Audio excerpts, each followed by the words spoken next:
حضرت زید الخیر رضی اللہ عنہ۔ انسان فطری طور پر خیر و شر کا سرچشمہ ہے۔ جو لوگ اپنے دور جاہلیت میں بہتر ہوتے ہیں ان لوگوں میں اسلام لانے کے بعد بھی خیر و صلاح کا عنصر غالب ہوتا ہے۔ رسول صلی اللہ علیہ وسلم کے ایک جلیل القدر صحابی کی دو تصویریں ہمارے سامنے ہیں۔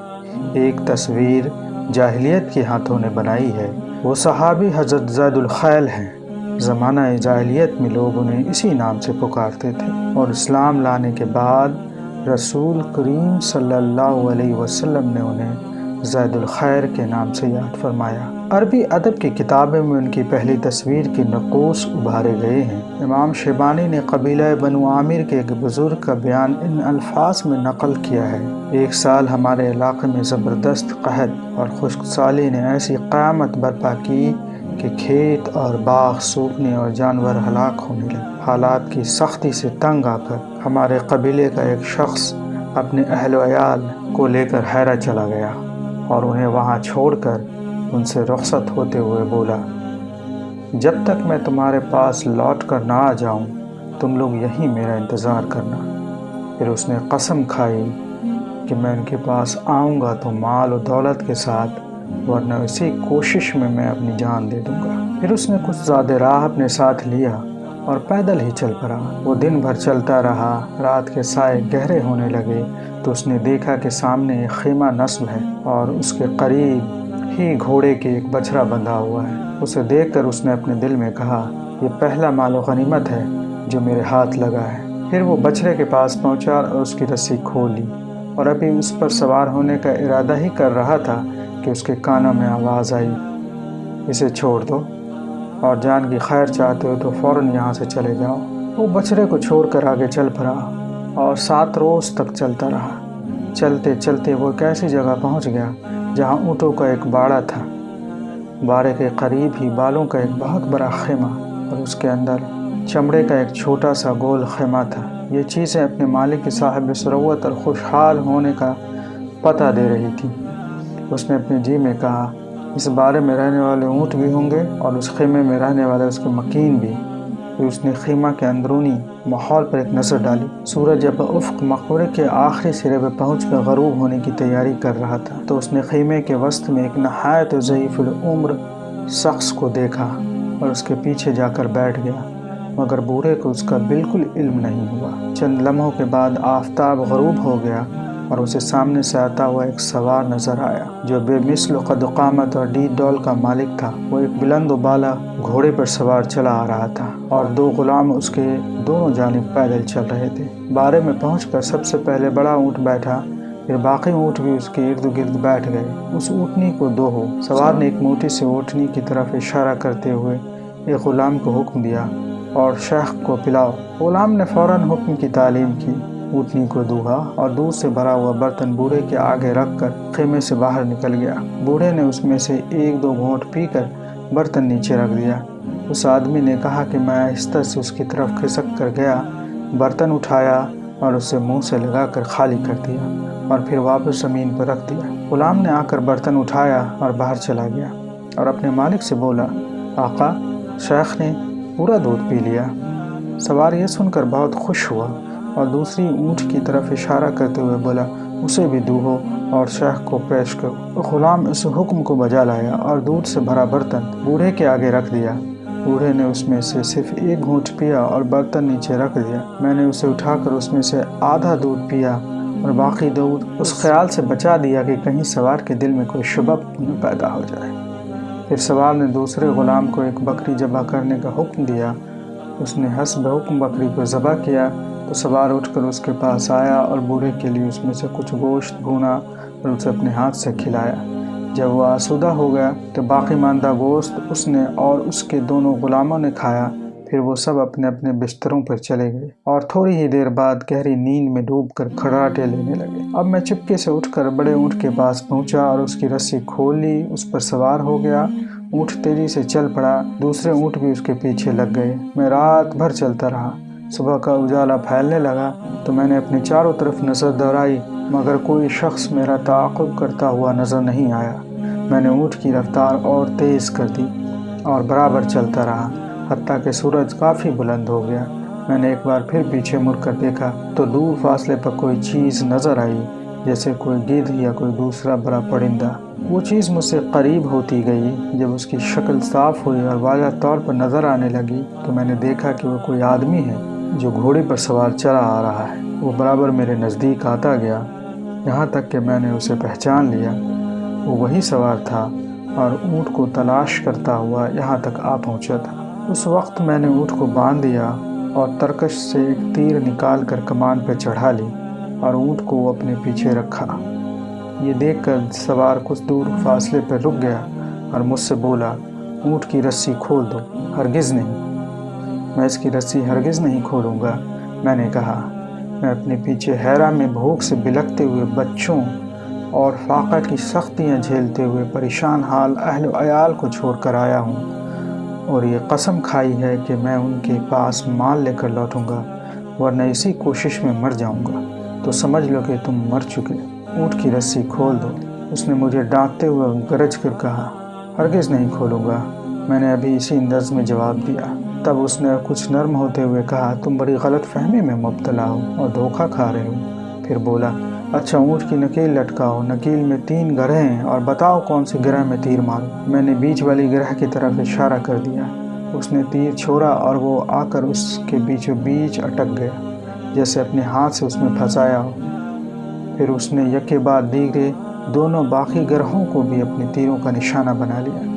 یہ دیکھ کر میں نے اپنے تیر کو ترکش میں واپس رکھ دیا اور گردن جھکا کر کھڑا ہو گیا۔ وہ میرے قریب آیا اور اس نے میری تلوار اور کمان کو اپنے قبضے میں کرتے ہوئے مجھ سے اپنے پیچھے بیٹھنے کا اشارہ کیا۔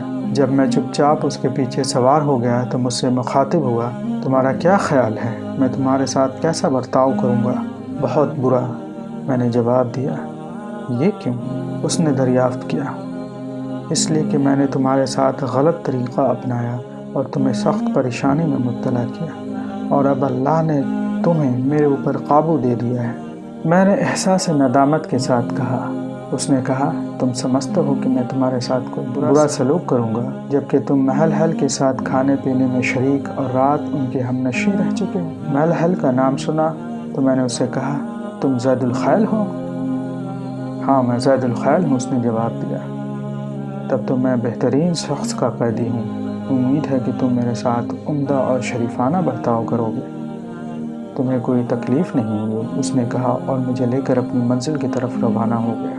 خدا کی قسم اگر یہ اونٹ میرے ہوتے تو انہیں تمہارے حوالے کر دیتا، لیکن یہ میری بہن کے ہیں۔ اب تم چند روز میرے پاس ٹھہرو، میں عنقریب ایک جگہ حملہ کرنے والا ہوں، اس میں مجھے کافی مال و غنیمت ہاتھ آنے کی توقع ہے۔ اس نے منزل پر پہنچ کر مجھے اطمینان دلاتے ہوئے کہا، اور 3 دن کے بعد ہی اس نے بنی نمیر پر حملہ کیا۔ اس حملے میں تقریباً 100 اونٹ اس کے ہاتھ آئے۔ اس نے وہ سارے اونٹ مجھے دے دیے اور میری حفاظت کے لیے اپنے کچھ غلاموں کو میرے ساتھ کر دیا، اور میں بخیر و عافیت حیرہ پہنچ گیا۔ یہ زید الخیل کی ان کے دور جاہلیت کی تصویر تھی۔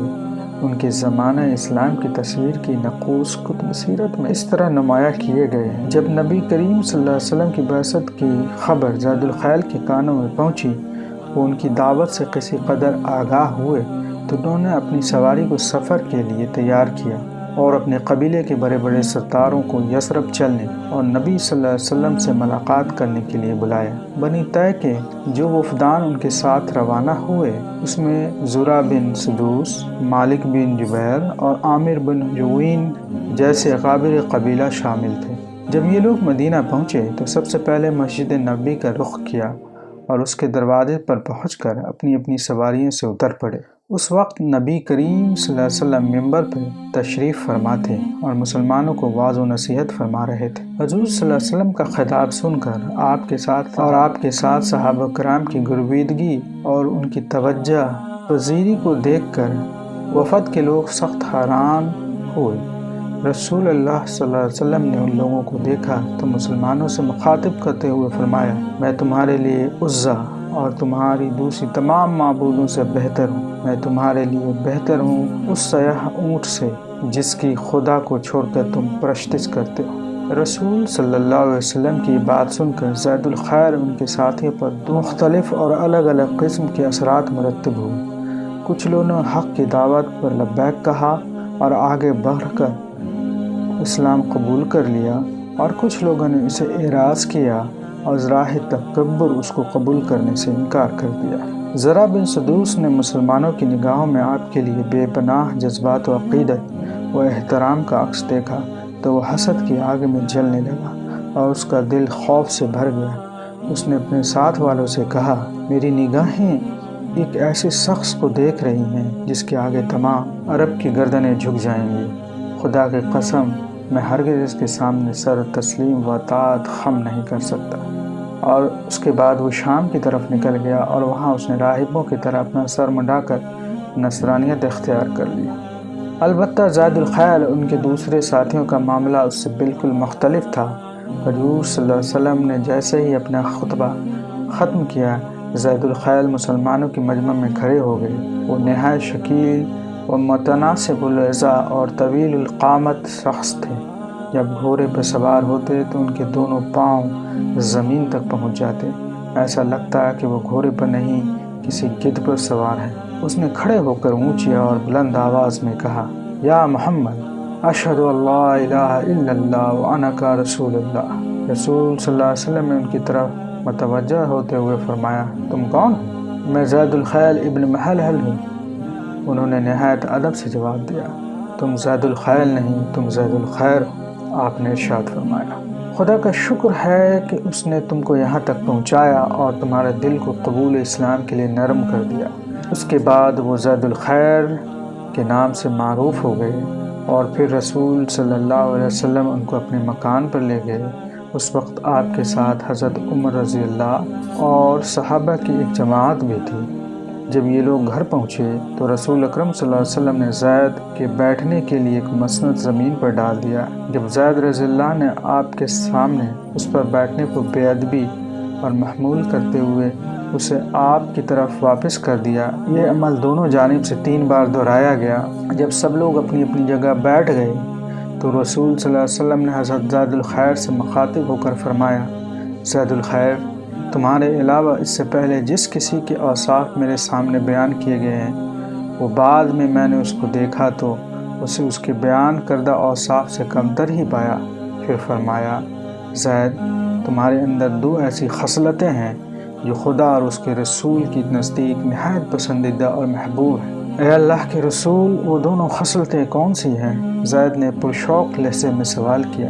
وقار اور حلم۔ آپ صلی اللہ علیہ وسلم نے جواب دیا، خدا کا شکر ہے، اس نے میرے اندر ایسی خصلتیں پیدا کی جو اس کو اور اس کے رسول کو پسند ہیں۔ زید نے نظریں جھکائے ہوئے کہا، اور خوشی ان کے لہجے میں چھلک رہی تھی۔ پھر انہوں نے سر اٹھا کر رسول صلی اللہ علیہ وسلم کی طرف دیکھتے ہوئے کہا، اے اللہ کے رسول، آپ مجھے صرف 300 سواروں کا ایک دستہ دے دیں، اور اس بات کی آپ کو ضمانت دیتا ہوں کہ میں ان کو ساتھ لے کر بلاد روم پر حملہ کروں گا اور زبردست فتح و کامرانی حاصل کروں گا۔ آپ صلی اللہ علیہ وسلم نے ان کی اس بلند ہمتی اور عالی حوصلگی کو دیکھ کر فرمایا، شاباش اے زید، تم کتنے باعزم اور حوصلہ مند ہو۔ اس گفتگو کے بعد حضرت زید الخیر کے ساتھ آنے والے ان کی قوم کے تمام لوگ نے بھی اسلام قبول کر لیا۔ جب حضرت زید الخیر رضی اللہ اور ان کے ساتھیوں نے اپنے وطن نجد کی طرف واپسی کا ارادہ کیا تو رسول اکرم صلی اللہ علیہ وسلم نے انہیں رخصت کرتے ہوئے فرمایا، یہ شخص کتنا عظیم ہے، اگر یہ مدینہ کی وبا سے محفوظ رہ گیا تو آئندہ زبردست کارنامے انجام دے گا۔ اس زمانے میں مدینہ منورہ میں وبائی بخار پھیلا ہوا تھا۔ مدینہ منورہ سے روانگی کے قبل ہی حضرت زید الخیر اس وبائی بخار سے متاثر ہو چکے تھے۔ انہوں نے اثناء سفر میں اپنے ساتھیوں سے کہا کہ قبیلہ بنی قیس کے علاقے سے کترا کے نکل چلو۔ جاہلیت میں ہمارے ان کے درمیان زبردست مارکہ آرائیاں اور گھمسان کی جنگیں ہو چکی، اور خدا کی قسم اب میں کسی مسلمان سے جنگ کرنا نہیں چاہتا۔ حضرت زید الخیر رضی اللہ شدید بخار کے باوجود مسلسل سفر کرتے رہے۔ ان کا بخار ہر آن بڑھتا چلا جا رہا تھا۔